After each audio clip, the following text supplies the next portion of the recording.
Good evening, everyone. My name is Evan McKenzie, and I'm an organizer for the Office and Professional Employees International Union, or OPEIU Local 39. It is my honor to welcome you to the Wisconsin Workers Forum for Governor. Often, candidates only pay lip service to unions and the issues that matter most to workers. Our Workers Forum allows us to define the issues and communicate our expectations to our candidates. Before we begin, in the event of an emergency, our volunteers wearing safety vests will help us evacuate safely out the doors you came in or the doors to my right and left. If you have any other questions during the forum, please flag down a volunteer wearing a yellow lanyard. Now, I'd like to recognize tonight's co-sponsors.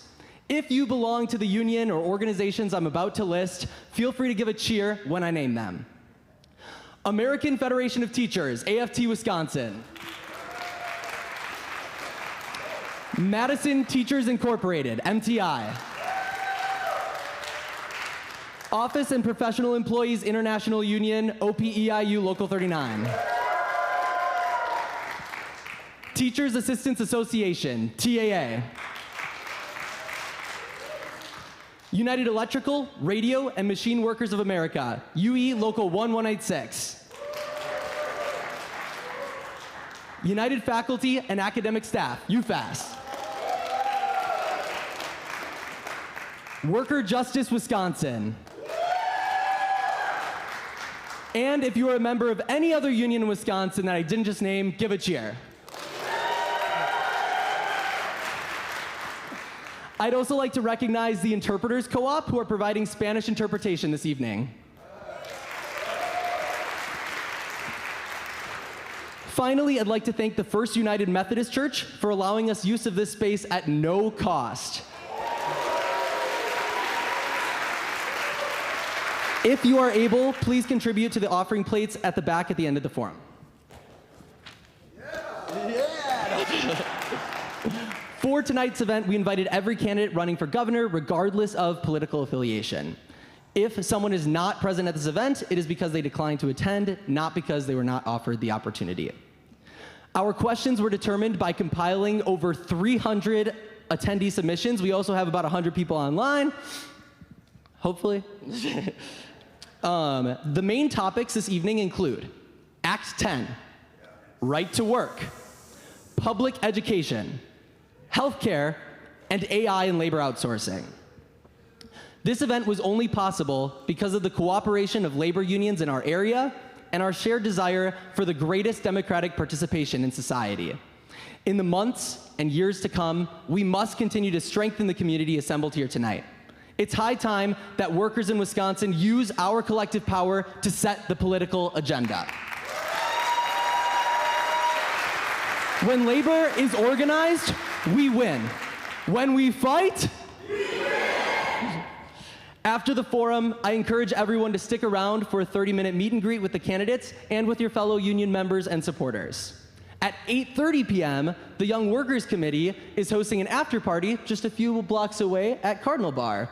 Join us to discuss tonight's forum, celebrate our labor community, or even start talking about forming a union at your workplace. I know a couple organizers if you need a number. Now let's meet tonight's moderator.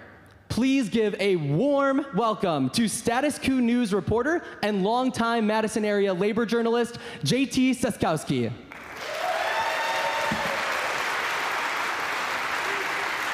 Thanks, man. Thank you for all this. Good evening, everyone. As Evan just said, I'm JT Seskowski, a labor reporter here in Madison. And I wish that more labor reporters came out from a tunnel to thunderous applause like they are in the NBA. But I feel like now would be a good time to actually bring out our candidates because I want to get straight into explaining the rules of the debate, and they should probably, or of the forum, excuse me, and they should probably be here to hear those rules. So I'll first start by introducing former Lieutenant Governor of the state of Wisconsin, Mandela Barnes.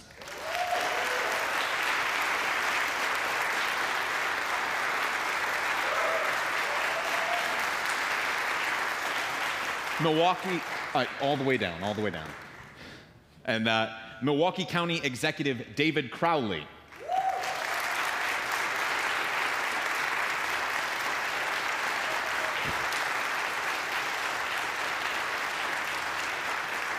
Representative Francesca Hong.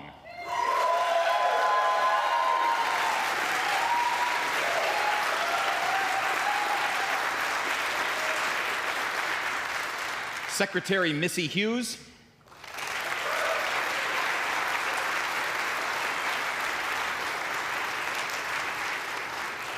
Lieutenant Governor Sara Rodriguez.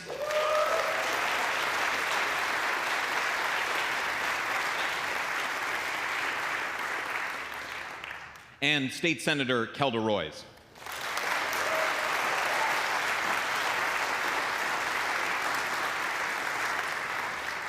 Thank you, candidates, for being with us. You may take a seat. I first want to start by thanking all of you for being with us tonight. We did invite other candidates who were not able to be here, and it is not lost on myself or on the organizers of this event that you did make the time to be with us this evening, and we appreciate that. I also want to say thank you to our large audience that we have here this evening of many union members who are here in attendance.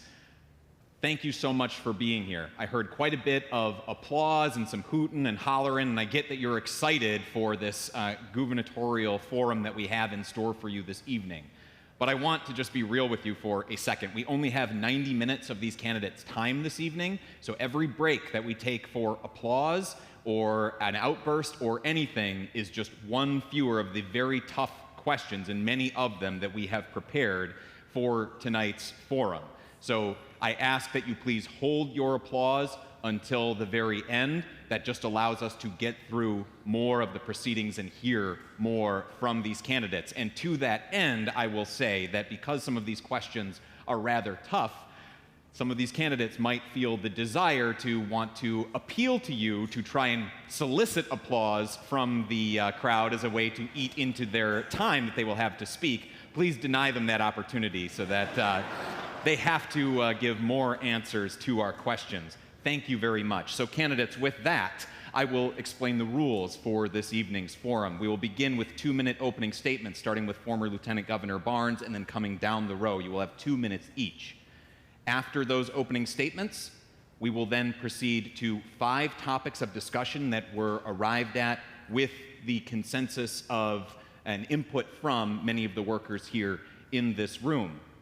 For each topic, we will begin with a lightning round where you will use those yes-no placards that you had on your chairs when you sat down. I will read a series of yes or no questions. I just ask that you hold up clearly in front of you your answer to the question. It's just a way to give a very visual representation to the members of the audience of where you stand on some of the most important issues. After that, we will then give you a little free response portion where I will put a question to each of you. Sometimes the question will be the same for the entire group. Sometimes the question will be tailored specifically to you based on positions that you have taken in this campaign or former statements that you have made. Regardless of how the question is put to you, you will have 2 minutes to respond. Maddie Topp from UFAS is sitting here in the front. She has some flags with her. She will be keeping time. When you have 30 seconds remaining, she will wave that flag in that same energetic motion that she is doing now. And that is your signal to start to wrap. When you hit your full time, she will ring a bell.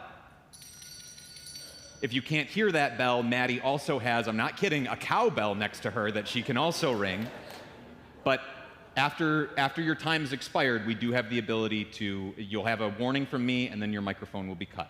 Those are the rules for this evening's proceedings. So we will begin with opening statements, starting with Lieutenant Governor Barnes. And for your opening statements, I encourage you to include in your introductions a description of how you will make working people here in Wisconsin an active partner in your gubernatorial administration. Mr. Barnes, we start with you.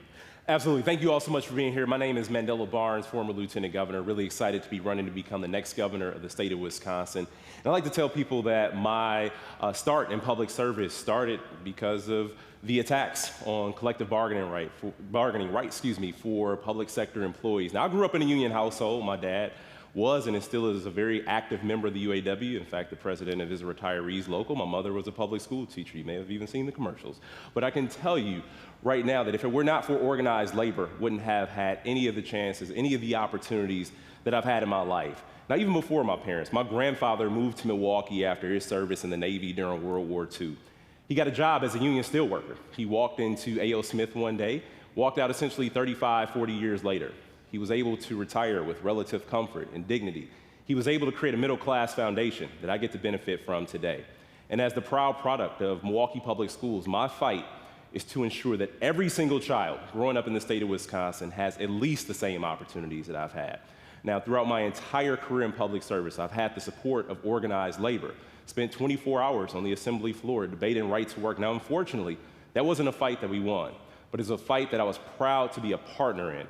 And I will continue the fight to ensure that workers in public sector and private sector have their voices heard, recognized, and most importantly, respected. Again, it's not that I would be running for office. I wouldn't have had the opportunity to go to school and make something of myself if it were not for organized labor, and I look forward to continuing the strong partnerships that we've always had. Executive Crowley, please hold your applause, folks. Can everybody hear me? All right, so good evening. My name is David Crowley. I serve as the county executive of Milwaukee County. I am a husband, I'm a girl dad ×3, and I like to joke that I am union made. My father was a retired master electrician, and my mother was a service industry worker for many decades. And so for me, it's really about giving back, right? And as county executive, I don't just talk about it, I'm actually doing the work and delivering results for workers within Milwaukee County. We have been able to expand paid family leave for folks who work within Milwaukee County, and not just full-time workers, part-time workers as well, and making sure that we bring their compensation up to actually compete with the private sector, making sure that Milwaukee County is just as competitive with any other organization that is out there. But it's extremely important that folks understand that if you're not on the table, if you don't have a seat at the table, you're on the menu. And our workers, our unions in the state of Wisconsin has not had a seat on the table for a few decades. And we know that it goes all the way back to the Walker era days where we need to actually get rid of many of these policies that he has placed on the books. It's not just about repealing right to work. There's more that we can do in the state legislature and as the next governor to making sure that we enshrine protections for workers all across the state of Wisconsin. So it's extremely important that as we continue to have these conversations that we also organize, right? Because it's not just about politics, it's about us as people making sure that workers not only have a seat at the table, but they have a strong voice in protecting themselves. And I truly believe in unions. Unions don't just support their members. They help the middle class across the entire state, across this country, when it comes down to their wages. And so I think it's extremely important that our unions have a seat at the table, our workers have a seat at the table, and we raise their voices just in general. Representative Hong. Thank you all so much for being here tonight. I have to say that, we are here because we are in a movement moment, and movements are powered by organized labor. And you deserve a governor, an executive who will be on the front lines, the picket lines with you. That is the type of partner I will be. I'm a proud daughter of immigrants. My parents are actually here tonight. I'm really excited because our first protest was the Act 10 protest. It's from my parents that I learned the value of hard work, of sacrifice, of service when it comes to building community and being a part of the collective first. I'm a proud single mom, a renter, and the working class champion that is fighting for working class people, not just for you right now, but alongside you. It is why being a community organizer it's one of the parts of my identities and the work that I do that I'm most proud of. More and more people across this state are feeling left behind. They know that the working class folks have been abandoned, and instead we have a system that continues to be rigged for the billionaires, for the oligarchs, and we're seeing our taxes go to pay for their tax breaks. We're seeing our schools, our parks, our libraries, our community centers underfunded, while we're seeing the contracts go to private workers and corporations that won't pay their fair share. But this is a movement moment. And the more I talk to people across this state, the over 250 events that our campaign has done, we are hearing from workers, independent, Republican. Maybe they do not identify or have a political home right now, but they should have a home with unions, and I will be fighting to ensure that everyone has a right to a union and to collectively bargain in this state that I love so much. Thanks for being here. Please hold your applause. That was her mom. Secretary Hughes. That was her mom.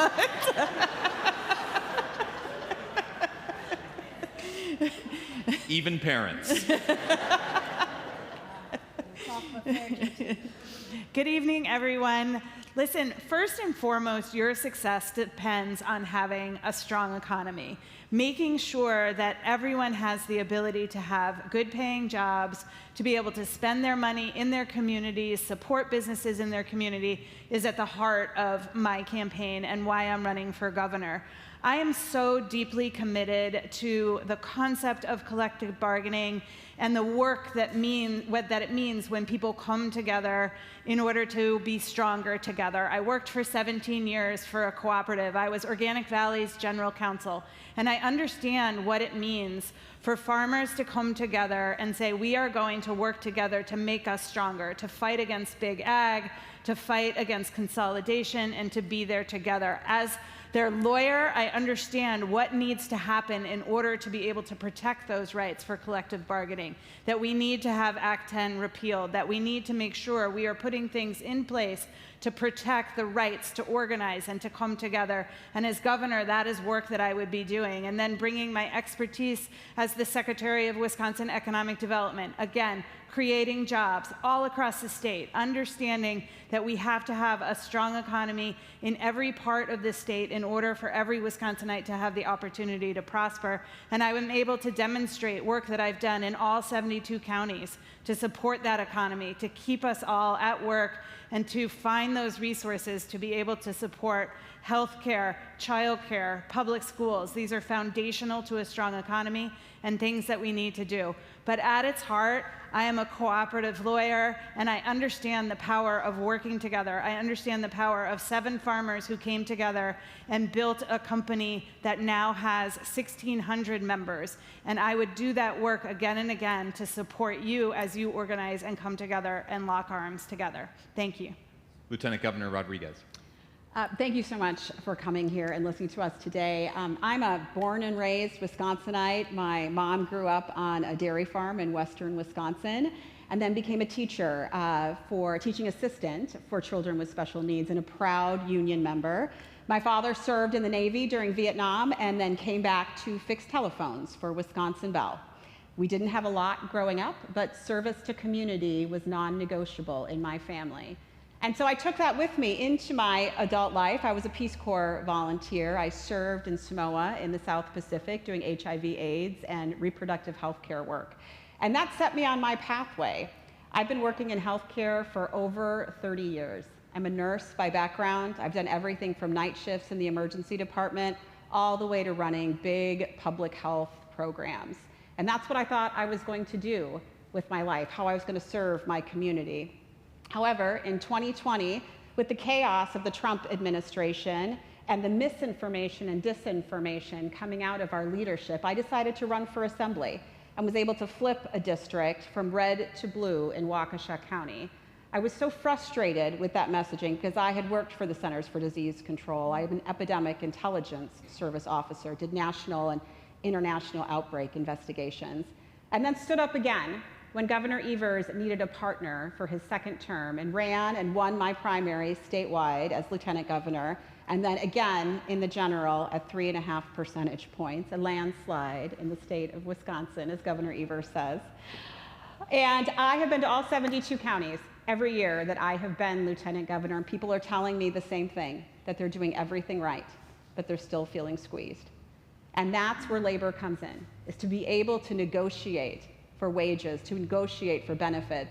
And I'm so proud to have the endorsement of AFSCME because they know that I'm going to put the labor movement first and workers' rights first. Senator Royce. Good evening. I'm State Senator Kelda Royce, and I really appreciate the opportunity to be here alongside you, as I have been for my whole adult life. For over 25 years, I have worked as an advocate and an activist and a volunteer alongside you, working to elect Democrats statewide, turn Wisconsin blue, and turn progressive policies into law. I'm running for governor to raise wages, to lower costs, and to protect our freedoms from this dangerous authoritarian regime. These are not normal times. It's a pretty scary moment to be an American, and especially to be engaged in a visible activist movement like organized labor. But we need our progressive organizations, and especially labor unions, now more than ever, because that is how you resist authoritarianism. And in Wisconsin, we have been on the forefront of so many important movements, including the labor movement. And I know not only is our next governor going to need to stand up strong against the Trump administration and its many harms, but we're going to help be leaders in building what comes next. And that's what's really exciting to me, as someone who has spent my life working alongside you for that change. Now, I want to just tell you a little bit about who I am, for those of you who don't know the Kelda Roy's 101. I was born in Marshfield. I spent my early years in rural Taylor County, north of Highway 29, where my family and I lived in a one-room schoolhouse, and we had a pet goat named Penelope. My dad was a union member, and so we grew up in a union household. Later, we moved to Madison, where I went to the University of Wisconsin Law School. I spent 4 years as executive director of NARAL Pro-Choice Wisconsin, fighting for our reproductive rights, 2 years in the assembly, 2 terms in the assembly, including during Act 10, where we helped fight against Scott Walker's attack on working people. I'm a small business owner for 13 years, and I've served in the state Senate since 2020. Most importantly, I'm a mom and stepmom of 5. I care deeply about Wisconsin's future, and we are going to raise wages, lower costs, especially on the big ticket items, and protect our freedom. Thank you, candidates. I want to proceed to our first topic of this evening, which is going to be on Act 10 and its priorities. We will start with that lightning round. So if I could have you each pick up those dual-sided placards that you have there with the thumbs up or the thumbs down on them. And again, these will be yes or no questions. If you do not agree with a question in its entirety, we're all adults here. We recognize there are nuance on these issues. But please, if you do not agree with a question in its entirety, please answer in the negative. And this topic will really grow to encompass public sector workers more broadly, beyond Act 10. But we start with Act 10. Passed in 2011, Act 10 effectively outlawed most collective bargaining in the public sector, leading to a steep decline in public sector union membership over the last 15 years. Do you support repealing Act 10? I promise they get harder than that. Will you pressure university chancellors to meet and confer with campus labor groups over wages, benefits, and workplace conditions? Okay. Do you support following Illinois in allowing public workers to unionize by submitting signed union cards? This is also known as recognition via card check, rather than waiting for a workplace election. All right. We'll now go to our free response for this topic. You will have 2 minutes. These questions are tailored to each of you individually. We will start with Executive Crowley. Executive Crowley, you've called repealing Act 10 your first priority. The unions have told me in the preparation for this event that they want a governor who will be honest and direct with them about political realities. If there aren't pro-labor majorities in the legislature, how will you fight for Act 10's repeal? I think that's a great question. As county executive, a lot of my success has been within divided government, with the Republican-controlled legislature. And so I don't believe just because the Democrats won't be in power that we should just stop the movement in making sure that we can unionize here in the state of Wisconsin. It's not just about repealing Act 10. Let's be very clear. There are laws that we need to put on the books to make sure that unions can continue to be strong and grow. Because even if today we repealed Act 10, the workers at the UW hospitals wouldn't be able to unionize even right now. And so we need to make sure that we are putting stronger laws in place, and we do that by organizing. You know, we're all running for governor, but we're also organizing different communities by going into Senate districts, going into assembly districts, talking about what matters most to us. And Act 10, giving people the ability to collectively bargain, has to be on the table. And so when we think about all of the voters that are out there, we know that this is top of mind. And I know that the political reality is that with the current makeup of the legislature, having a Robin Vos or a Devin Lemonhew, they have been stonewalling any type of progress here in the state of Wisconsin. But now we have fair maps, right?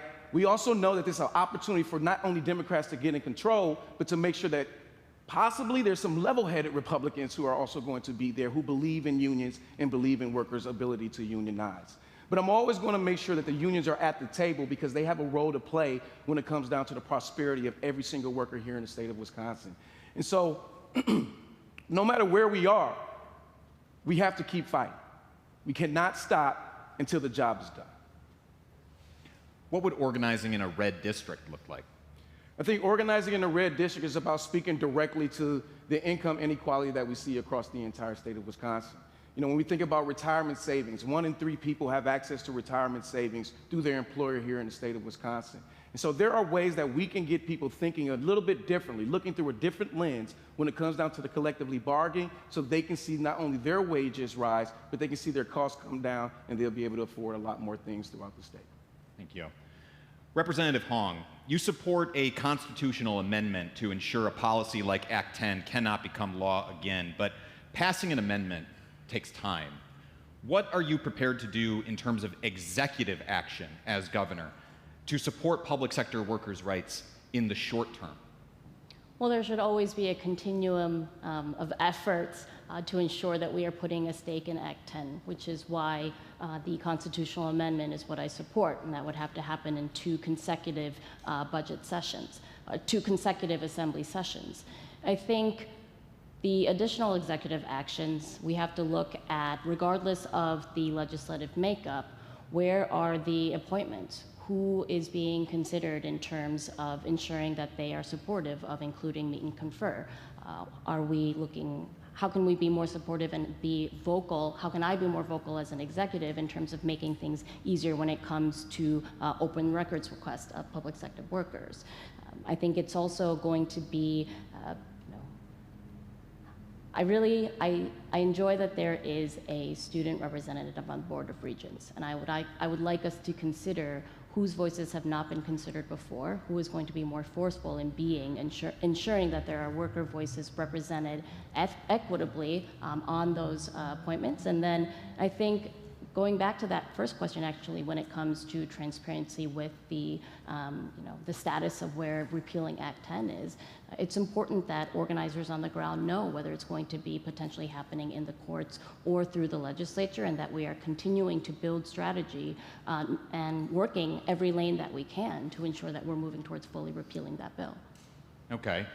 You're talking about diversity of appointments, would that include more appointments for folks who are actually in positions of corporate power right now? How many business executives should we expect as part of a Hong administration? In terms of being appointed to the Board of Regents, or? For example. I think we have to look at what the current makeup is. What is the, what are some of the challenges facing where there have been missing voices? I don't think I could speak to a number of where there would be a business executive, a union representative, a student voice, an educator voice. So I think that will have to depend on where we are at when it comes to appointment time and what the makeup of the Senate looks like as well.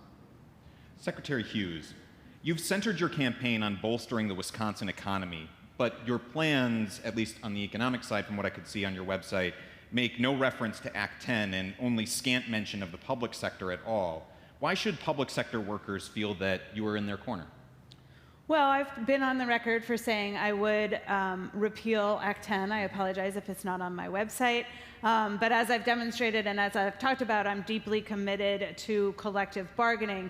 When I talked to companies and worked with companies over the last 6 years as the Secretary of Economic Development, I did not have companies coming to me and saying they are not coming to Wisconsin, or they're excited to come to Wisconsin because of the right to work or because of Act 10.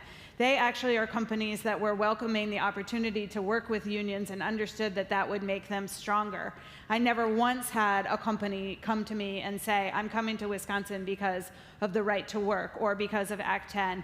And I think it's important to think about how do we move the economy forward in partnership with companies and organizations that want to work with unions and make sure we're supporting collective bargaining.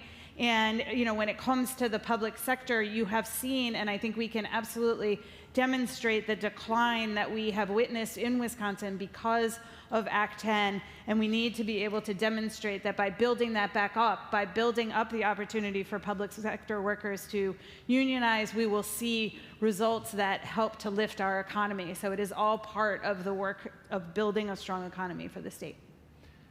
How much of a strong economy is built on the back of the public sector?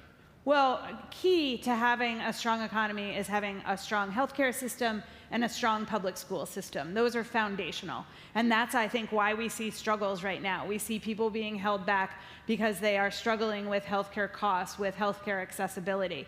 And we also need to make sure that having strong public schools is going to benefit our economy into the future and in all of our communities. And so by making sure that we're supporting our public sector workers, we are strengthening those systems that are key to a strong economy.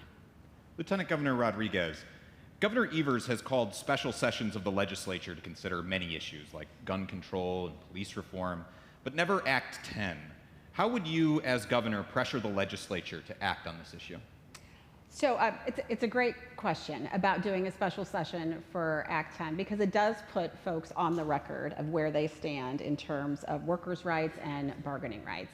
I am very optimistic that we are going to have majorities in the Assembly and the Senate, which means that we are going to be able to center workers in everything that we do. However, in case we do not, I have to be clear that not all union members are Democrats. And the reality is that there are many union members across the state that do not vote for Democrats, they vote for Republicans.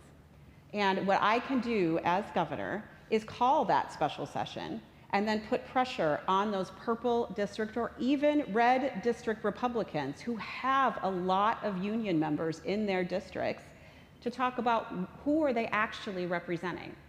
Are they representing the everyday worker, which is what they say, or do they actually vote to make sure that union members have the ability to organize, that they have the ability to make sure that they get the right wages? And that's the kind of thing that you can do as governor if you do not have majorities in the Assembly and the Senate. Being in their backyard, making sure that we are really making it clear to voters who's on their side and who's not, so that the next time those purple district Republicans come up for election, their voters are going to know who they've actually supported through their time. What would be the role of unions in that pressure campaign that you're talking about?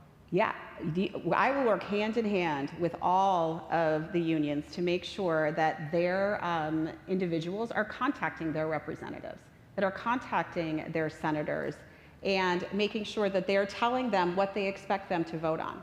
We know that union popularity now is around 70%. Again, not all Democrats. These are Republicans, these are independents that have a positive viewpoint of unionized labor. We need to make sure we capitalize on that and use that power to make sure that we hold our representatives accountable. Senator Royce, you were in the Assembly prior to Act 10's passage when Democrats controlled both houses of the legislature, or both chambers, excuse me, and the governor's office, yet failed to proactively protect public sector workers from the onslaught of the Walker era that would follow. What lessons, if any, did you take from that time that you will apply as governor? Yeah, my very first term in the state assembly was when Democrats had a trifecta, and it was our first trifecta in 24 years. And you may remember that we were in the midst of the Bush recession, and so the state budget did not have the capacity to absorb that economic shock. And so we had to do some incredibly difficult things, including make cuts to education and higher education, and furlough public workers. And I was the one who spoke out amongst several of us and said we should not be furloughing public workers. So I was a champion even then for our public sector workers and saying it is not right, for especially these lower paid workers that cannot afford to go several days without pay and just sitting at home. Then in 2011, when Scott Walker swept in and immediately did his attack on teachers with the help of Tom Tiffany, by the way, that was his first term in the state legislature, I was one of the legislators that moved my desk out onto the frozen ground. We had AFT phone banks running out of my office. I was in the Capitol day and night listening to testimony so we could keep that Capitol building open. I think we have a lot of power in the governor's office, and to address some of the questions that my colleagues have gotten, whether we have a Democratic trifecta or not, it's not magic. It's not puppies and rainbows. I was there when we had power. It is hard either way. But building a broader coalition gives us a better chance of success. Part of divide and conquer was attacking the public sector workers first, and then after that was done, it's attacking the private sector workers. I think we need to build a labor coalition solidarity, and let's take a page out of Minnesota's book too. Democratic Farm and Labor. We can build a broad coalition of people who want access to great health care, great retirement, paid family leave, and collective bargaining rights, and we can put that together. And we can use pressure tactics, of course, but there is a path here for us to be able to do this, and it will be my priority to raise wages, and part of that is restoring collective bargaining rights for public and private sector workers together. Former Lieutenant Governor Barnes, aside from proposed state budgets quickly neutered by Republicans, Governor Evers did very little in his first term to erode Act 10. As Lieutenant Governor at the time, did you support his approach, and how, if at all, would your approach differ as governor? Well, absolutely. I want to thank you so much. And if I can clarify one quick thing with the thumbs up, thumbs down, I never want to follow in the lead of Illinois, but I want to make sure we're doing the right thing for working people. And this is one of the differences. All due respect to the governor, it was a hostile legislature that held us up every step of the way, whether it was to provide opportunities for working people to collectively bargain, increase in the minimum wage, or even repealing prevailing wage, getting prevailing wage back on the books, I should say. It's just a difference in our approach. I mentioned my background for a reason. I talked about the household that I was born in for a reason. I remember my very first union interview when I ran for the state legislature. One of the questions was, how can we trust you? You answered the questions correctly. We've had a lot of people come in here and fall back on their words, and I said, well, I still have to go home at the end of the day. I appreciate all the work that you're doing, but if I go against the grain on this issue, I still got my dad to worry about. And this is the way I look at this, because I was out there during Act 10 in 2011. It's how I formed the relationships that I have right now. Many of those relationships still standing. In fact, it's the reason how I was able to build the coalition that got me elected to the state legislature in 2012. It's the reason why I ran. I see this as the work that has to happen as a result, or else all of that would have been for nothing. If we're not giving that collective bargaining opportunity back to public and private sector employees, then we aren't doing much. When I say I want every child in the state of Wisconsin to have at least the same opportunities that I had, again, it goes back to the fact that my parents were able to collectively bargain in their workplace alongside their coworkers. Thank you. We're going to pivot to our second topic, I think, which will be right to work. And this will again grow to encompass really the private sector as a whole. So again, if I could have you grab those placards for a little lightning round here. And this one's a longer lightning round. Would you, as governor, stand on a picket line with striking workers? Okay. Have you ever been a member of a labor union? Thank you. Wisconsin's Act 1 of 2015 is popularly referred to by the misnomer right to work, but it allows workers to reap the benefits of a union contract without paying union dues. This legislation, along with Act 10, decimated Wisconsin's union membership and bargaining power over the past decade. Do you support repealing right to work?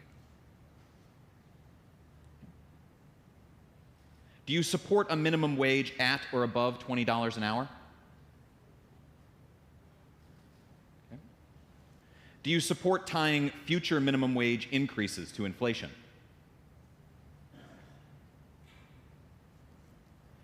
Federal immigration agents have often targeted labor and community leaders.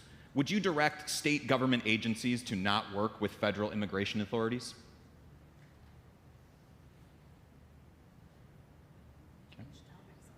Okay.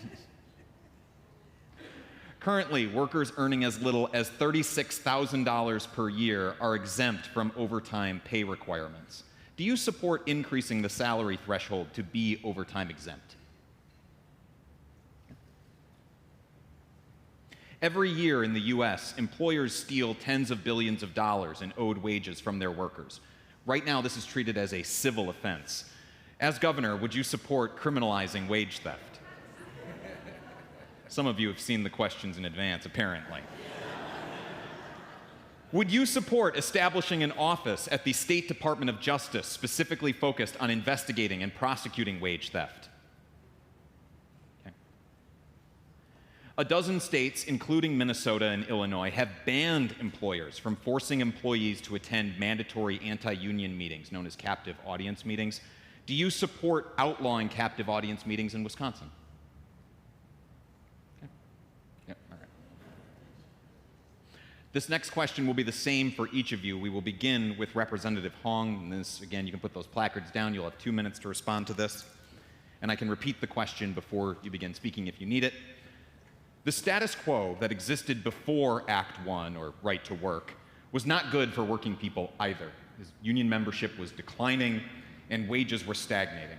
Aside from repealing right to work, that aside, we know you all want to do that. What would you do to ensure workers who want to organize can do so?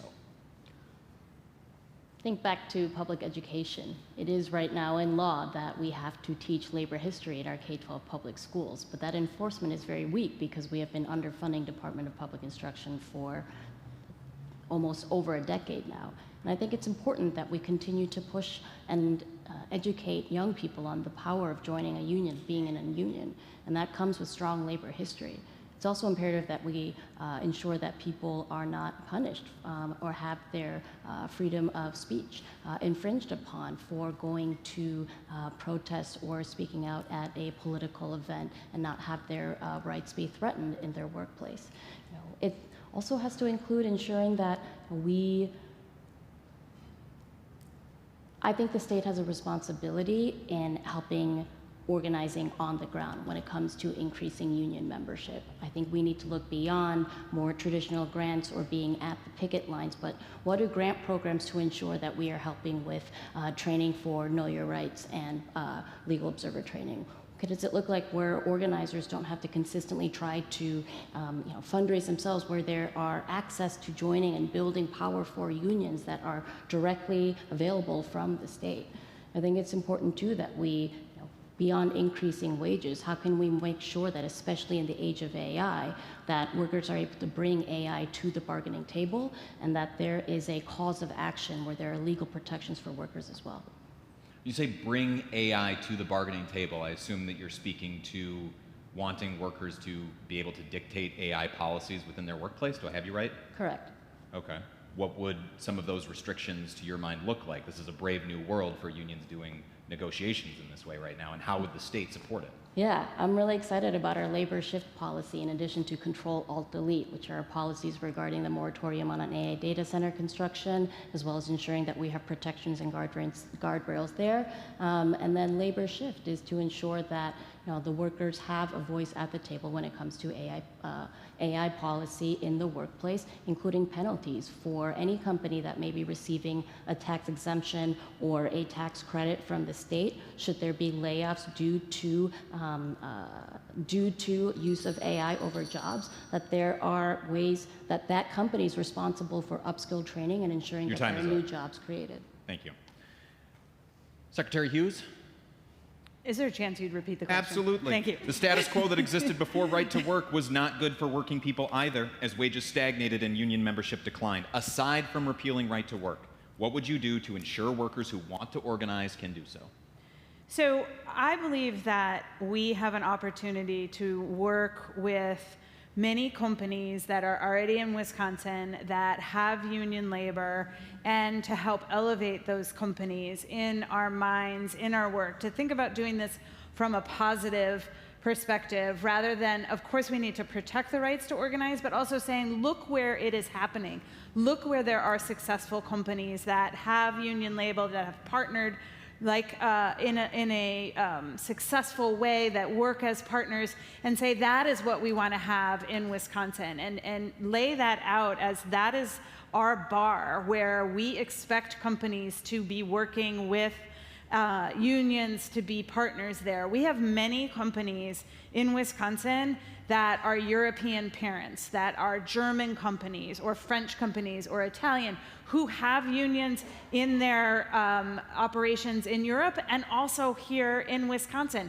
Let's celebrate that. Let's use that strength that we have to continue to say successful companies are companies that have unions. The same way we say successful companies are companies that have diverse boards, that have different perspectives. This is what we need to think about in Wisconsin. Those are the companies who we want to have as partners, not that we want to continue having divisiveness or pretending that this doesn't work. This works in companies that do it right, and it works when we have the opportunity for workers to organize. Of course, repealing the right to work is key to that. As I said, no companies are coming and saying, whoop, whoop, you guys are right to work. I want to be here. They're saying, I want to work with Wisconsin workers. I want Wisconsin workers because I know that they are the best workers in the world, and I want them to be partners in what we're doing. Those are the businesses that we want to work with and support, and that will also help to support workers' efforts to unionize and to organize. Lieutenant Governor Rodriguez. So this is a great question, and I think a lot of the things that we are talking about today does require majorities in the Assembly and the Senate to be able to pass some of these things. So some of the things that I would make sure that I am advocating for is that we can have automatic dues being taken out of paychecks, that unions can come into orientation sessions at work and they are not penalized for that, that they can talk about joining that union. So those are a couple things that we can do besides repealing Act 10. Making sure that we have very strong workers' rights. You talked about the type of things that we can do with the Department of Justice and to investigate folks who are doing wage theft.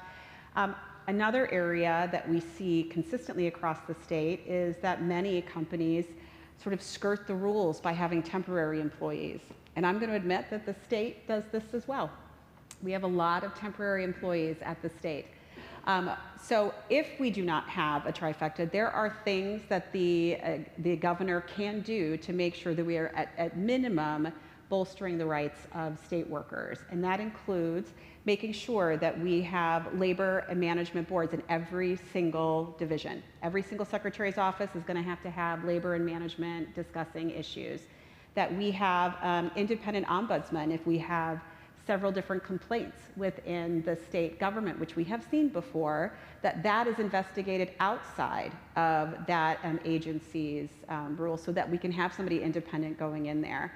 I have committed to having labor representation within my executive office, and that when we are looking at who we're going to hire as secretaries, that is something that labor will have input onto to make sure that we have people who have the right experience for the job. These are minimum things that we can do within the administration if we do not have majorities in the Assembly and the Senate. But let's encourage people within the state to actually join the union as opposed to making it something more quiet. Thank you. Senator Royce. The governor has a huge amount of power to set the tone, and as governor, I've committed that I will make it very clear to anyone who wants to be an appointee that they will need to act as if that they have collective bargaining rights. And that means regular meetings with their employees. That means making sure that they are fully committed to listening to the voices of frontline workers and to elevating their complaints. And a lot of the ideas that Sara had mentioned are also things that I've committed to. But more broadly, we need to crack down on independent contractor abuse. We need to restore prevailing wage so that even workers who may not be represented by a union can still benefit from higher wages. We need to restore the ability to have project labor agreements, because these are win-wins for taxpayers and municipal governments as well as for workers. And most importantly, we need to raise the minimum wage. I am really proud to be the lead author of the living wage bill in the Senate that raises the minimum wage immediately to $15 an hour with a path to 20. We give small businesses a longer runway to get there, but we also raise the tip minimum wage and peg it to inflation. That's really important to me. This is something I've fought for many, many years. The last time we raised the minimum wage was in 2009. And ultimately, we want every single worker, whether you are in a union or not, to have the ability to have a good life. I also want to open up the state health care plan, and eventually I'd like to open up the state retirement plan to enable any worker or any union or entity to be able to buy in. The more money that we can save by covering more people with affordable, reasonably priced health insurance, the more money that can be put into wages. And we have to recognize that doing things so inefficiently in this country costs us all. If wages had kept up with inflation over the last 40 years, we'd all be making twice as much money as we are making now. So the affordability crisis is really driven by depressed wages. Former Lieutenant Governor Barnes. Yeah, thank you so much. I think one thing that needs to happen is that if you are not a union member, you shouldn't enjoy the benefits of a union contract. That's what happens far too often. If you haven't paid your union dues, you don't get the union contract, you don't get the union salary, you don't get the union benefits, plain and simple. Also, when you look at the onboarding process of any type of employment, where you get hired, the benefits of union membership should be very detailed and explained through HR.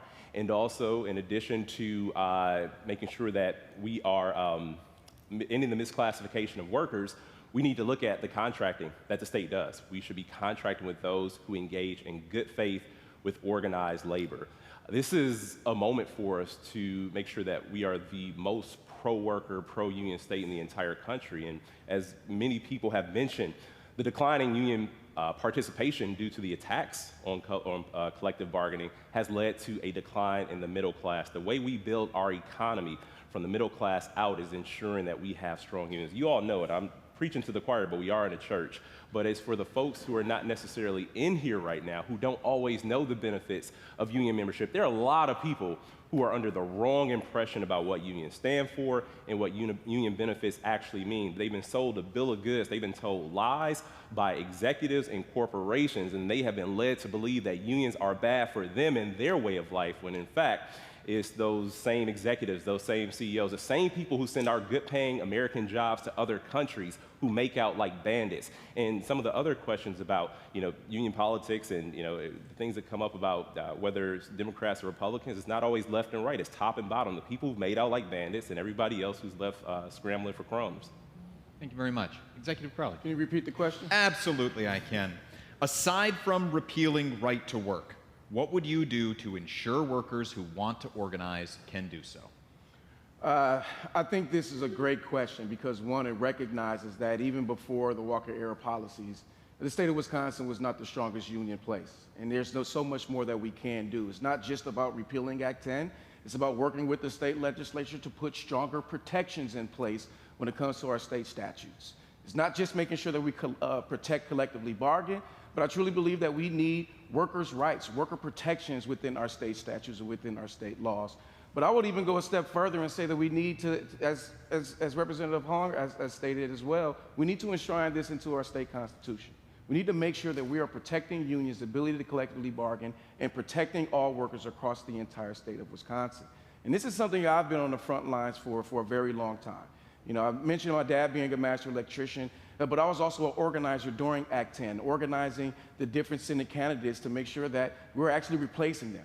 And where we are right now, right, if we can't change the minds of the individuals who are in these seats today, then it's time for us to organize and change the faces of those individuals. And so this is going to take everybody coming to the table to make sure that this can really happen. But we have to have stronger laws in place and hopefully a constitutional amendment that really protects people's ability to collectively bargain.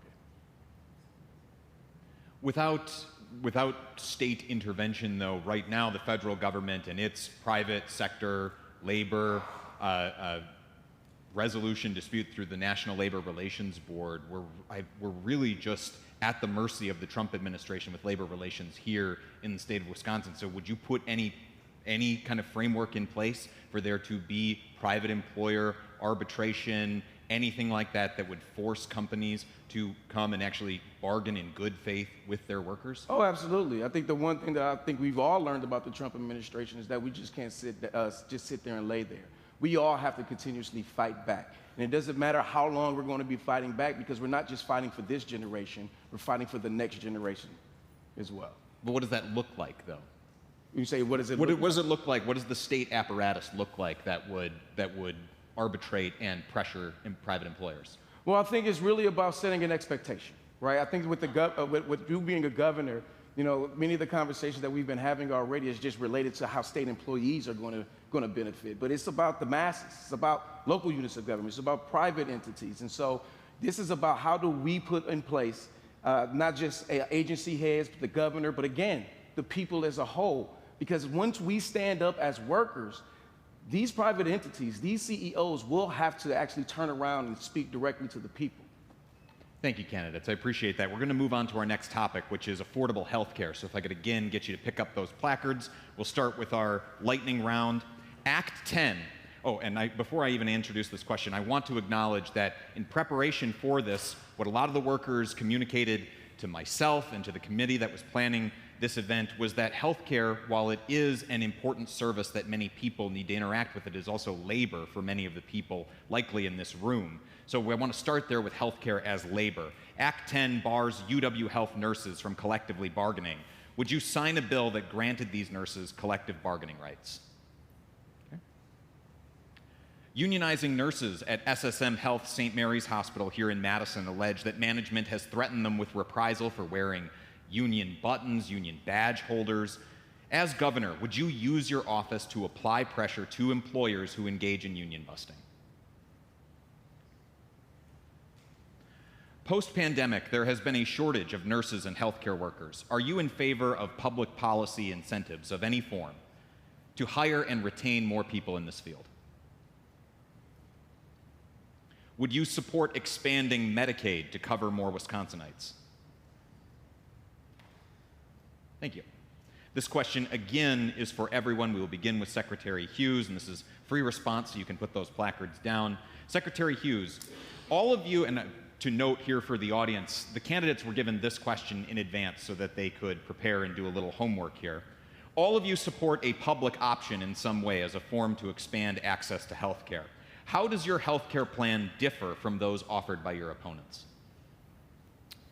My healthcare plan does offer a public option. It also includes the opportunity to cap prescription drug costs for chronic drugs and to consider importing prescription drugs, which is something we see other states doing in order to cap those costs. It also really addresses access and making sure that across the state, Wisconsinites have the opportunity to access both mental health care needs, physical health care needs, and something that we're really seeing across the state in rural areas is EMS and emergency services and making sure that those are available. I think where I differ from my colleagues on that is really rolling up our sleeves and doing a regional look at what needs to happen in each part of the state. I supported a program out of the University of Wisconsin-Eau Claire to help with rural healthcare workers and make sure that we're providing the training and the support needed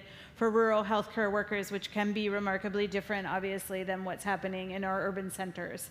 Finally, I'm really focused on making sure that we're improving healthcare overall, and we're thinking about how do we make the experience better. And there's organizations at the University of Wisconsin-Madison, with our government and with our companies that are working together to really think about how do we change the game for healthcare. And there's incredible things happening in biohealth in Wisconsin, and I was able to support the creation of the Regional Biohealth Tech Hub to help support that really game-changing research that happens at our university, goes to our companies, goes to our hospitals, comes back to the university. This is the kind of work that we can be doing to really innovate healthcare in Wisconsin. Lieutenant Governor Rodriguez. So I could probably talk about healthcare policy till your ears fell off. I have been in healthcare for over 3 decades, and I'm the only one on this stage that has truly had firsthand experience working within a healthcare system. I still remember the panic in the pit of my stomach in the ER when one more patient was wheeled in and I wasn't sure that I could give them the care that they deserved. And so this is personal for me. So my plan is a public option on the exchange. It is built off of Colorado's model, which requires a 5% reduction in premiums each year with some price transparency along with that. And I chose that model because I don't think we need to reinvent the wheel. Let's already pick something that we know has lowered costs across the state, and Colorado has proven that.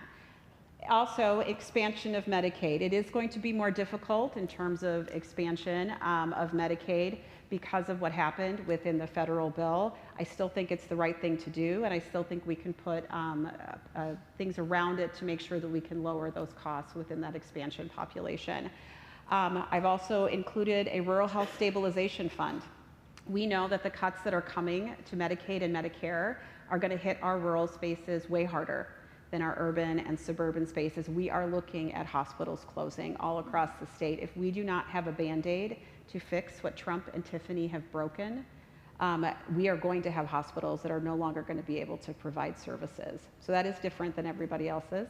Lastly, there's a healthcare Bill of Rights that we will pass legislation to make sure that we enshrine some of the things that were with the Affordable Care Act, including making sure pre-existing conditions are covered, making sure that there are no caps on the amount of money that you can spend within your health insurance, making sure that we have preventive care and that it is of no cost to the consumer.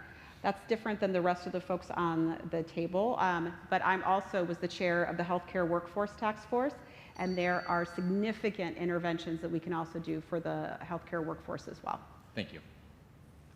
Senator.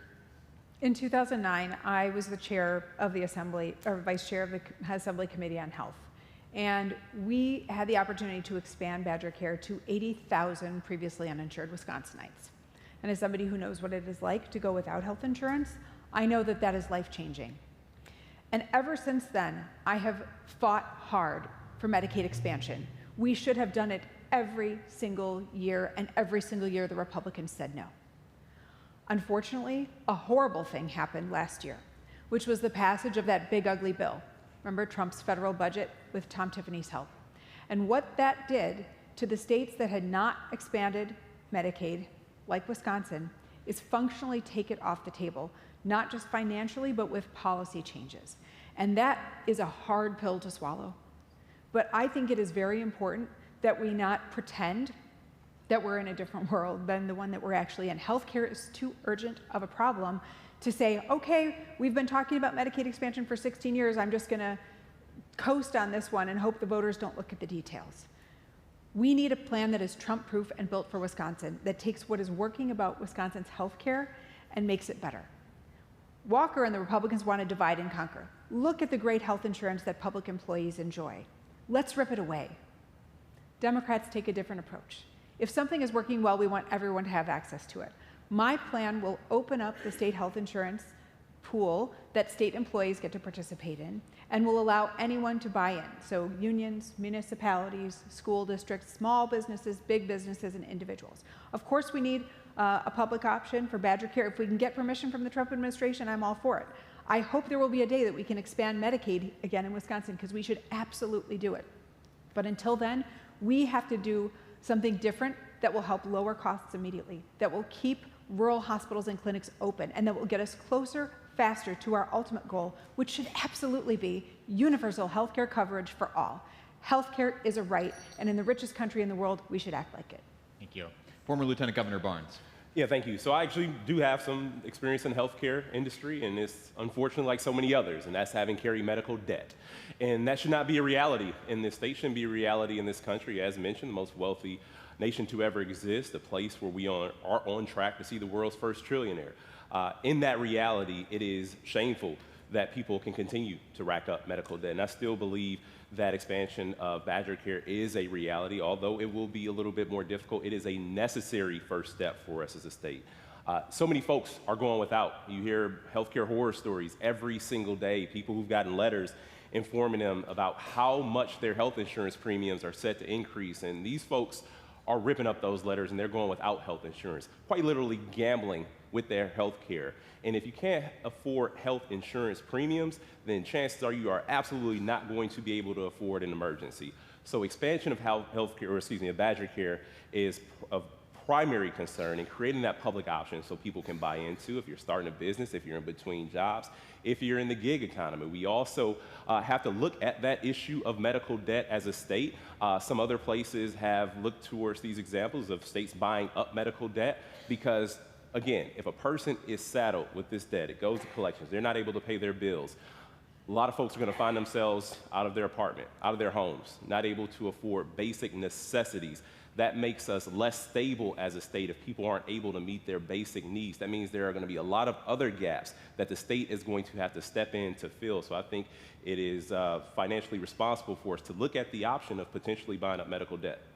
Is it financially responsible for the state of Wisconsin to be buying up medical debt? Yeah, so that's the conversation. If we have folks who are, facing impending financial crisis, if they're staring down foreclosure, if they're staring down being potentially evicted from their homes, that creates an additional cost, not just for them as individuals, but it creates additional costs for us as a state as well.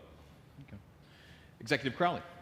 Yeah, my plan is to expand Badger Care. And as someone who has been on Badger Care, I think it's extremely important that those who are uninsured have the ability to have some type of health care. I mean, you know, if we're going to be making decisions based off of what Donald Trump has done, I'm gonna knock on wood because he's not gonna be there forever, right? And so as Democrats, we can't continue to just react to what Donald Trump is doing, because if we do, he is defining us for us instead of us actually being on the offense to actually score.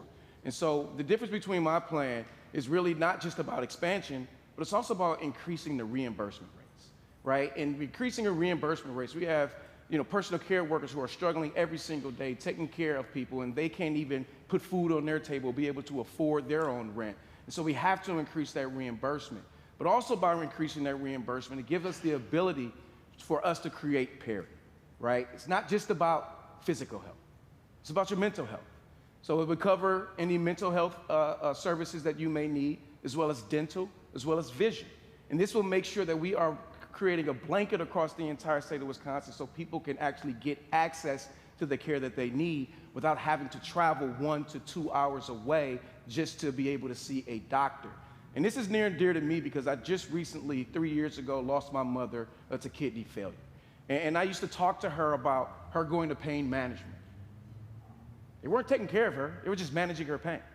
They was giving her all these drugs, right, which did not help her with her kidneys. And so we have to make sure that with the system that we're putting in place, that we're doing everything that we can to be as proactive as possible, because I don't want anybody going to the emergency room. I want you to be able to see a doctor to where we are investing more in preventative care versus crisis care. Representative Hong. Healthcare is a catastrophe in this country, and it is a cold war between hospitals and insurance companies, and we as consumers who should have a right to healthcare are unfortunately at its peril. We have to control and regulate both healthcare prices in order to have lower healthcare costs. And so my plan does include the expansion of Badger Care, which is an absolute necessity. We have a partial expansion plan right now.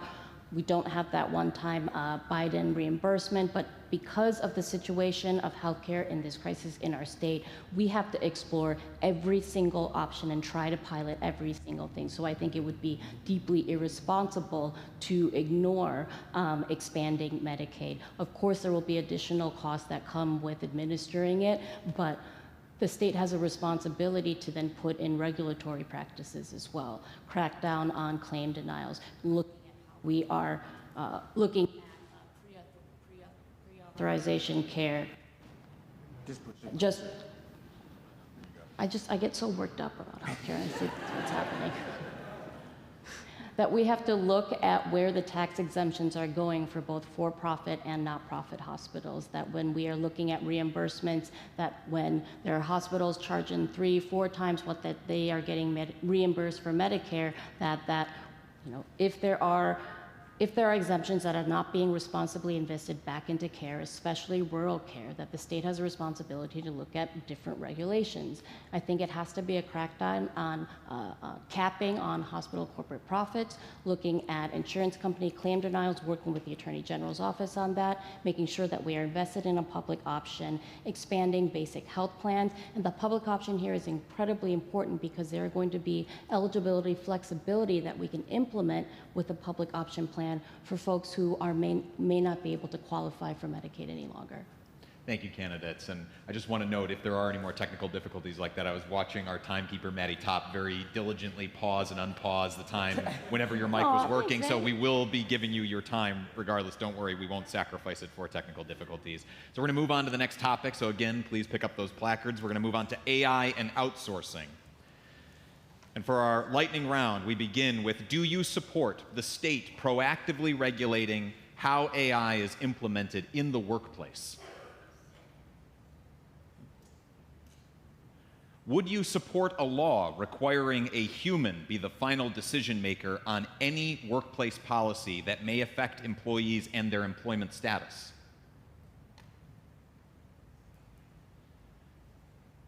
Would you support a law requiring employers to disclose when they are using an AI system to monitor employees? Do you support a 1-year or longer moratorium on data center construction in Wisconsin? Right, thank you. Right now, companies can and do require local leaders to sign non-disclosure agreements that prevent community members from learning about potential economic development projects like data centers. Would you sign legislation banning this practice? Do you support requiring utility rate increases tied to data center construction be passed primarily onto the data centers themselves? Thank you. All right, we'll next go to individual questions. These are tailored specifically to you.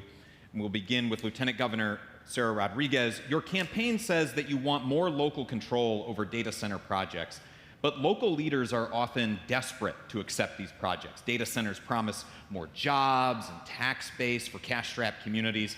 How can communities be expected to make logical decisions if given local control while they are desperate for these corporate developers in the short term? I appreciate this question. I wanted to be clear on what my stance is on data centers, that we do need a floor for regulation within the state, and that includes having community benefit agreements, which includes community input of whether or not a data center was be put in that community. Because right now, people are finding out after the ink's already been signed. Number two, they need to pay enhanced energy rates, because they have to pay not just for the energy that they're using, but the transmission lines into the data center, as well as maintenance on the grid. And they have to invest in renewables in the state. You want to build here, you've got to invest in Wisconsin. And if they use any water, we need to know how much. And if they're putting it into their system and out of the system, it needs to be at the same temperature and quality as they put it in. So that's the floor, and communities can have higher regulations if they so choose, or can say not in my backyard. One of the reasons why communities are so desperate for these things is because we have underfunded our communities for over a decade. You can probably ask County Executive Crowley that same question. Our formula for how we fund our communities, it's basically your tax dollars, you send them into the state, we package them up and give them back to your communities. We fix it around the edges a little bit a couple of sessions ago, but it has truly not been looked at in decades. And this means, this is why we have the top 10 property taxes in the country, is because we have to raise property taxes for our schools to be able to keep the lights on, and we need to raise property tax, municipalities need to raise property taxes to pay for basic necessities like EMS, road construction, keeping their libraries open, their parks clean. We need to make sure that we fix that formula so that communities have the dollars that they need to be able to provide those basic services of community, so that they do not feel desperate and wanting to have a data center come into their community. Thank you. Senator Royce, you've said that to protect workers, you want the state government to always be part of negotiations with data center developers over new projects. How will the state being involved in negotiations protect jobs from automation if the data centers themselves still end up getting built at the end of the day? Well, I want to be very clear that I support very strong state safeguards that protect workers, that protect our environment, that have meaningful local control, that put local communities, not just where the data center is located, but surrounding communities, in the driver's seat, and put them in the strongest possible bargaining position to say yes, no, hell no, or not like this. And we need protections for ratepayers, not just that they pay primarily the same rate or whatever that word was, but that they pay all the cost and they pay enhanced rates so that they're actually giving money to us. I think one of the big problems that we have is that you've got these extremely well-paid fancy lawyers that do this all day long, and they come into these communities who have been starved of resources by Republicans for 30 years, and they dangle a bag of money and they just get rolled. So I want the state to have a sophisticated negotiating team that would go voluntarily, if the community wants, to have some support to actually be able to help that community meet its needs. Now, the other big idea that I have about data center development is we should require a big upfront payment on the order of hundreds of millions of dollars that we will use to capitalize a public infrastructure bank. And then we can use that money and lend it out at zero cost to municipalities, to school districts, to enable the kind of clean energy infrastructure development that's totally out of reach for our cash-strapped municipalities and school districts. If we want to have a clean energy economy where we are completely decarbonized by 2050 and running on clean renewable energy, this is going to help us get there. And to me, there is broad political support amongst Democrats and even some Republicans for responsible regulation. Let's put our energy into the policy that we actually want that prevents the kind of reckless, outrageous data center development that we have seen. That's how we should put our energy in this, and I think that's going to give us a better outcome.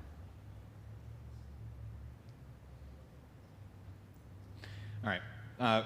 Former Lieutenant Governor Barnes, the Daily Cardinal reports that you feel data centers can benefit Wisconsin if done right. Right now, Wisconsinites are reporting water, light, and noise pollution from data center projects, in addition to the fears about losing their jobs to AI. What does a data center done right look like? Yeah, absolutely. And given the examples that you just mentioned, they aren't doing things right. I haven't been in a lot of rooms where people were happy about data centers, and that's the problem. That's why a state like Wisconsin needs to be out front. We need to have guardrails in place first and foremost, as we all mentioned. We're all at least put our thumbs up to making sure that there are no secrecy deals, no non-disclosure agreements. We also have to make sure that rates aren't going up for ratepayers and that the water use, as was just mentioned there's no impact on water quality or air quality. And there also has to be a renewable energy component as well so that they are putting energy back on the grid. There's so many concerns that folks have brought up. You mentioned water again, even the wells dried up. There's stories about 15-degree temperature differentials outside of data centers. This is all unacceptable. And my stance is if they can be done right, if they can meet the metrics, if they can answer to the public and do things in a way that does not impact quality of life for people, light pollution, sound pollution, all these other issues, then we can have that conversation. All we're asking them to do is be good neighbors, just like any other industry, whether it's a data center or a retail store. If you're going to be in a community, you should do right by the people within that community and address those concerns. And if those concerns aren't addressed, then unfortunately, there's not a place for them.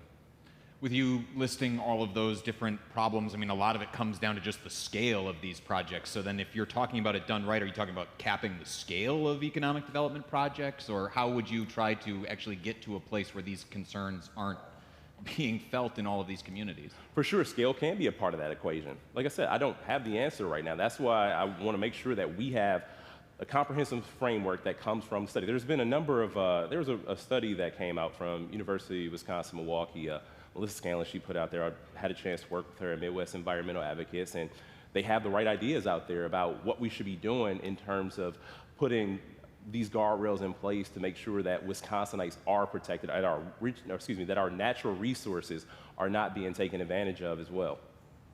Executive Crowley, you've said that Wisconsin should be fertile ground for entrepreneurs and not discourage data centers. To what extent do you worry that puts Wisconsin into a race to the bottom with other states offering the most tax giveaways to try and bring in these data center developers? Wait, repeat that question? I'm asking if you are concerned that in trying to keep Wisconsin open for business to data centers and to entrepreneurs in general, if that brings Wisconsin into a race to the bottom in terms of tax giveaways to these companies to attract them here as opposed to going to other states. Well, I think that just because you're in favor of economic development doesn't mean that you shouldn't put strict regulations on these data centers. Let's be very clear about that. And I know that when it comes down to a moratorium, I had a thumbs down. The reason is because we're going to put a moratorium in January. What's happening with the data centers between now and then, right? And so I think when it comes down to these data centers, we should be putting in the most strict regulations possible to set the bar of what states should be doing across the entire country. I mean, we should all be upset that the state legislature left session without actually putting guardrails in place. Now, my fear is that without having a framework, these data centers can go to Minnesota, they can go to Michigan, they can go to Illinois. But the problem is that our clean water, our clean air doesn't stop at the border of Wisconsin. And so I truly believe that we have to put the most strict standards in place, 100% for the cost to any energy upgrades when it comes down to the grid, but also I think they not only pay for 100% of their energy, but they should be subsidizing all of our energy across the entire state of Wisconsin. There should be community benefits, not just in the communities that they're in, but for the entire state of Wisconsin. And if they are going to be here, I do think that we have a responsibility as state leaders or as the next governor in making sure that we can get a piece of those data centers to leverage for our school systems, to leverage for our small businesses here, leverage for anything and everything that we believe is going to move us forward. But I do not believe that by just saying no without having a framework, we're doing ourselves a favor, because they're going to go somewhere else and it's still going to affect our quality of life. But the question was about tax incentives. Is there a limit to what the state should be giving away, and if so, what is that? I think there should always be a limit on tax incentives. If that's Yeah. So what is that red line? What is the red line? Yeah. Well, I think that's on a case-by-case basis, because it depends on the types of business, right? I can't treat a small business like a large corporation as it relates to the amount of the dollars, right? And so this is about how many workers are actually going to work in these places, right? Yes, we know that data centers can employ a lot of people on the front end, but at the end of the day, it's not a lot of people who are working inside those data centers. And so when we talk about tax incentives, we need to be looking at the end-use jobs, not necessarily just the front jobs. Thank you. Representative Hong, you've called for a moratorium on data center construction in Wisconsin, but that won't stop the AI build-out in the rest of the country. Wisconsin workers might still lose their jobs to AI, and union construction workers here in Wisconsin would also lose out on potential work on data center projects. How would you balance protecting Wisconsin workers in the short and long term? The moratorium that we proposed would be for the construction of new AI data centers. I think that there would need to be conversations between the local governments, the developers, and the state on the existing ones should the moratorium bill pass, which I will continue to push for. You mentioned when we first began this conversation about promises, and I think that it would be fiscally irresponsible for the state to do business with big tech oligarchs that are coming in, working with developers, and expecting us to be wooed by any sort of local, immediate or long-term investment that is a promise. We were Foxconned once, and I think that we need continued investment in ensuring that we have fair, equitable, shared revenue system to ensure that our local governments have their fair share of revenue, so that they are not reliant on basically having less community control and less community say on the economic development that happens in their yard. There is a moratorium bill that has been introduced by Senator Sanders and Representative Ocasio-Cortez. I know that the public opinion, the public discourse is finally being listened to, and the state has a responsibility to actually meet the public where they are at when it comes to the construction of these centers. We need to ensure that the centers that will be built or are currently being built must be union jobs, and then incentivize fair labor contracts and making sure that our union workers are building clean energy infrastructure, schools, community centers, hospitals. The data centers currently in Wisconsin, they have sales and tax use exemptions. We have lost hundreds of millions of dollars in revenue that we could have been getting from these centers that we haven't been for the last 2 years.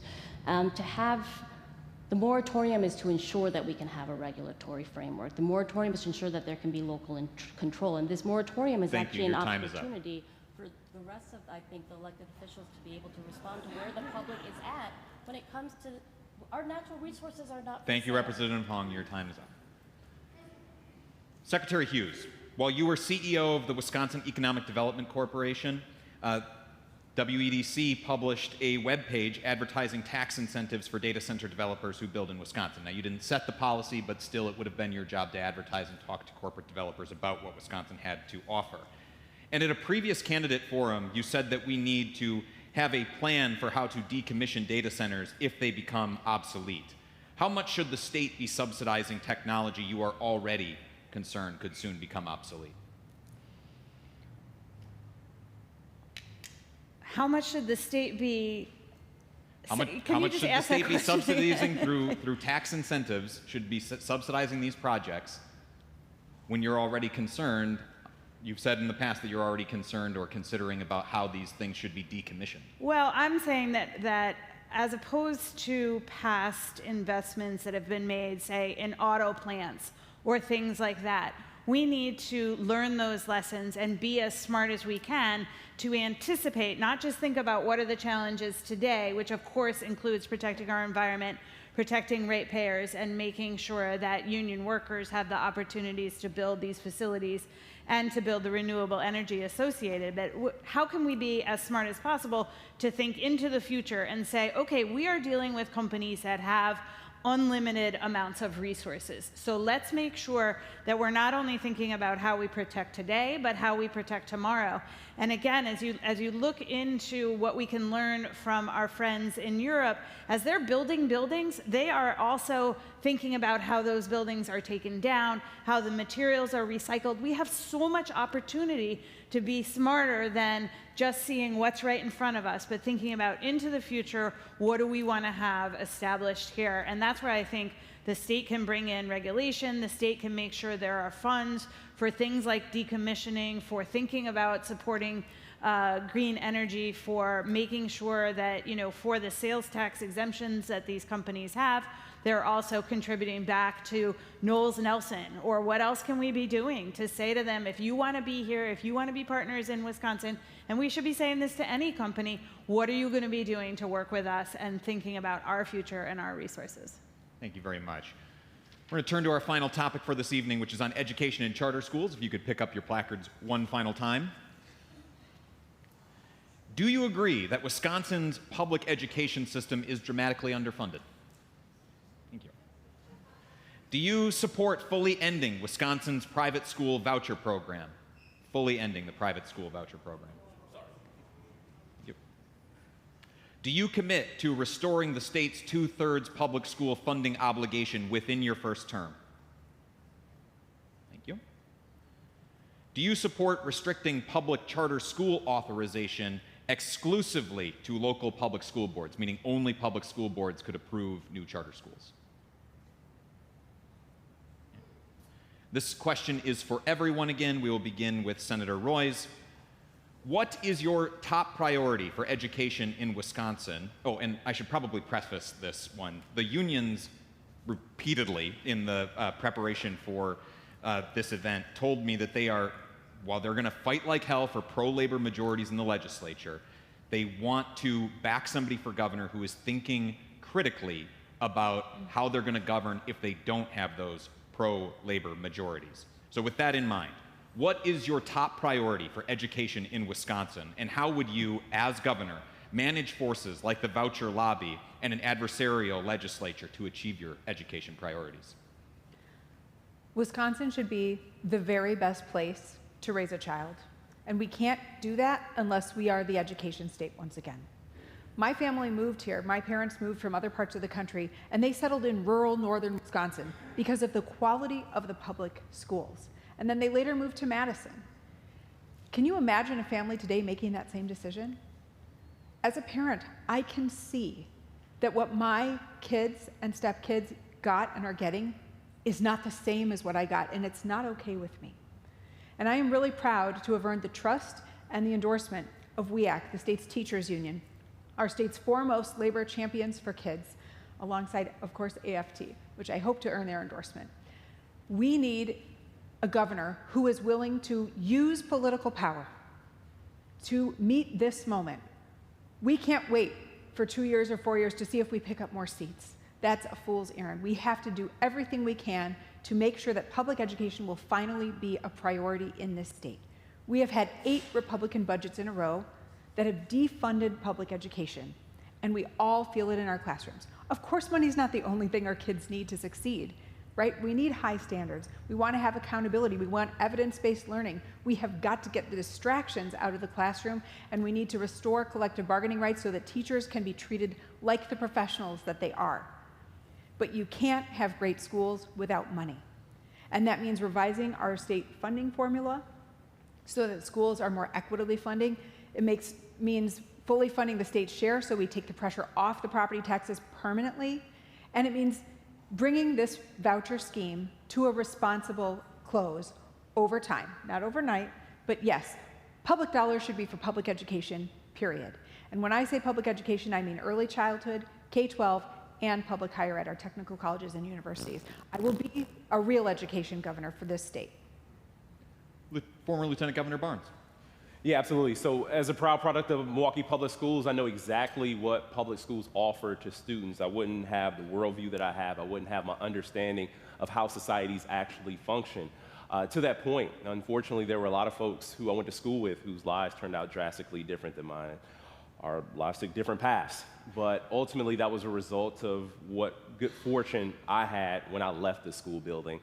I never had to worry about where my next meal was going to come from, didn't have to worry about where I was going to sleep the next night. My parents weren't rich by any means. They still struggled to pay the bills, but comparatively speaking, as it related to some of my peers, that was essentially a luxury. And it put so many of our students on the back burner, the living situations. When I was in the legislature, 1 out of 19 students in Milwaukee Public Schools was homeless. That was the statistic. That means over 5% of the student population that shows up at a significant disadvantage. And you cannot expect a student who has to worry about housing as a child. There's no child who can determine their own housing. If you have to deal with that, and if you're dealing with that, you're dealing with so many other issues like lack of access to health care, mental and physical. If these are the burdens that are already placed on our students, you can't compare them to students in wealthier school districts, and that's why you see better outcomes. I tell people all the time, there's no such thing as a failing school, just a failed community. And that's why I supported community schools legislation to make sure that all of our children are showing up to learn on level playing field. That is the most important thing we can do to shift the paradigm in education, to create some balance, and to make sure that our students are set up for success when they show up to school and that they can have that education reinforced when they go home at night. Executive Crowley. I think that first and foremost, we need to get back to the 2/3 funding formula and fully fund the special education gap. And even if you don't have a Democratic majority, there's a way of having this conversation to actually lower property taxes for local communities because the state is actually filling the school funding formula the way it needs to be. And let's be very clear, we need to make sure it's actually going back to the schools and not going back to the school property tax credit because that is not reaching our kids.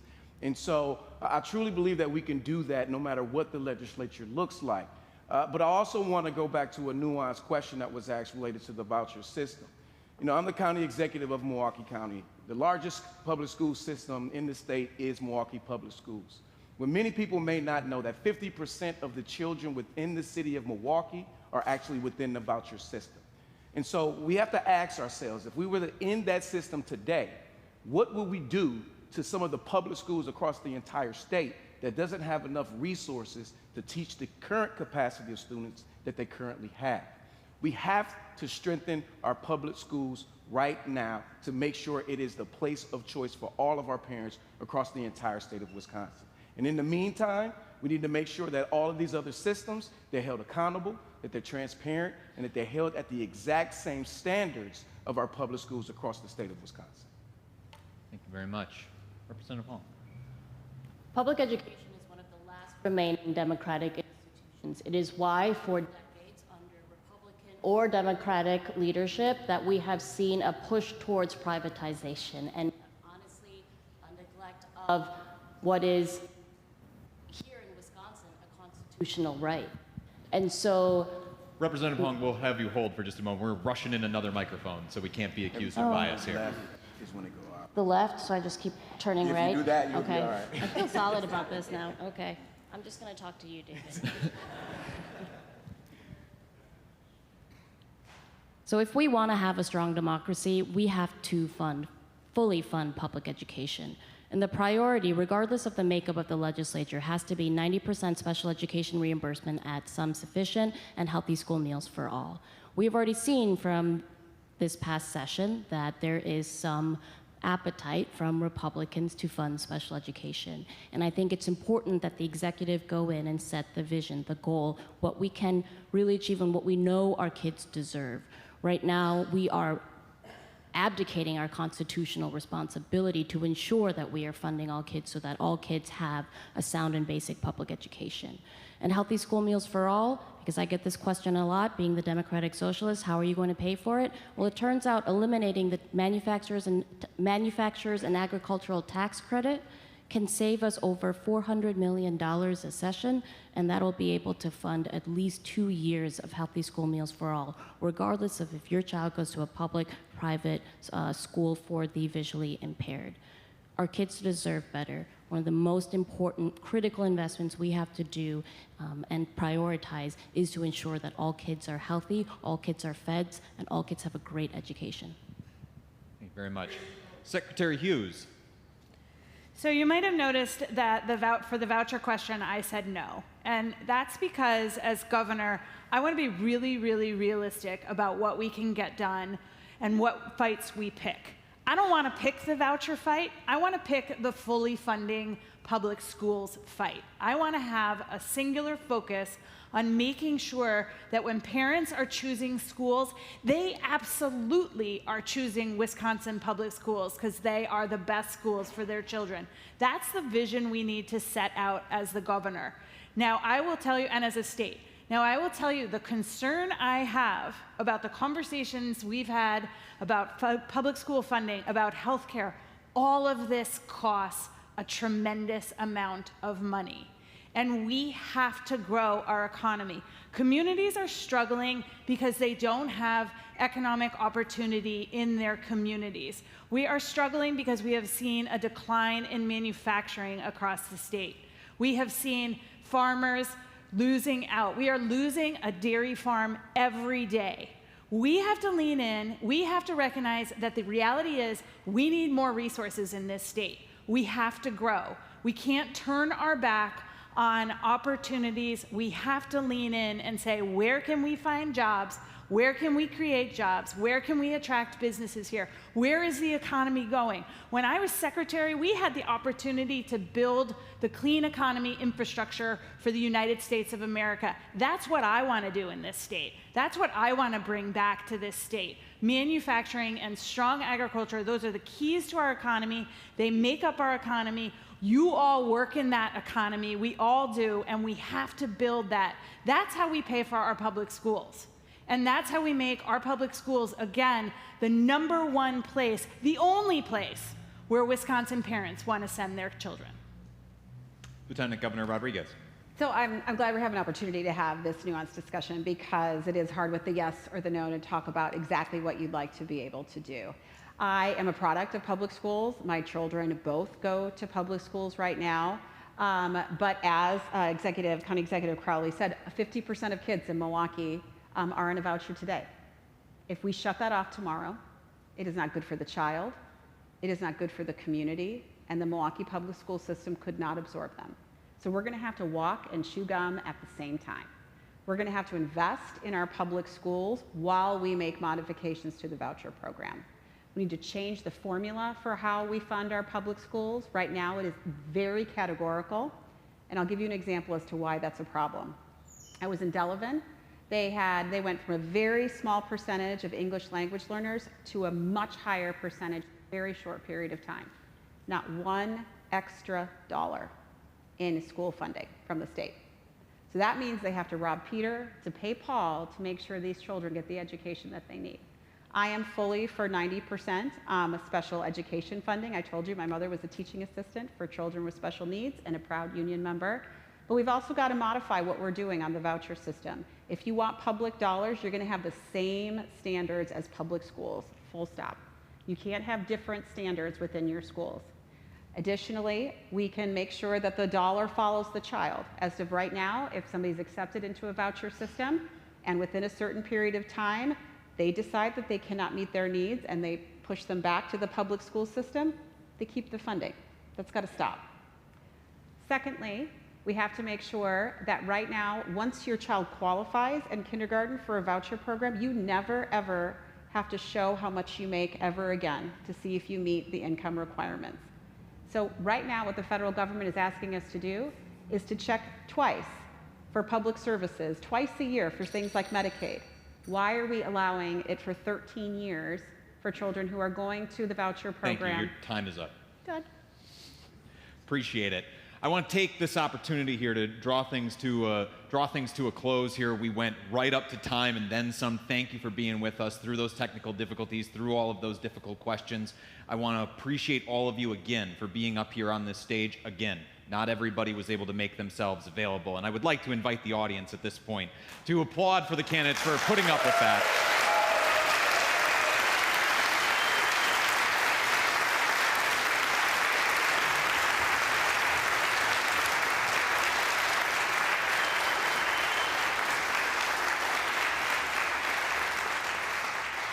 This is an imperfect process, but this is part of a long campaign where you guys will have the opportunity to dive more into the weeds, and I invite the audience to do more research on these candidates. You will be rewarded for doing so, I promise. In the lead up to this, there were a million more questions I wanted to get to that we just did not have the time for.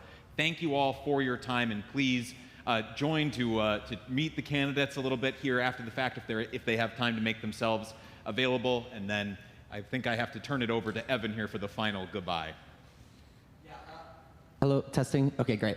Can we just give a big round of applause to JT for this amazing moderation?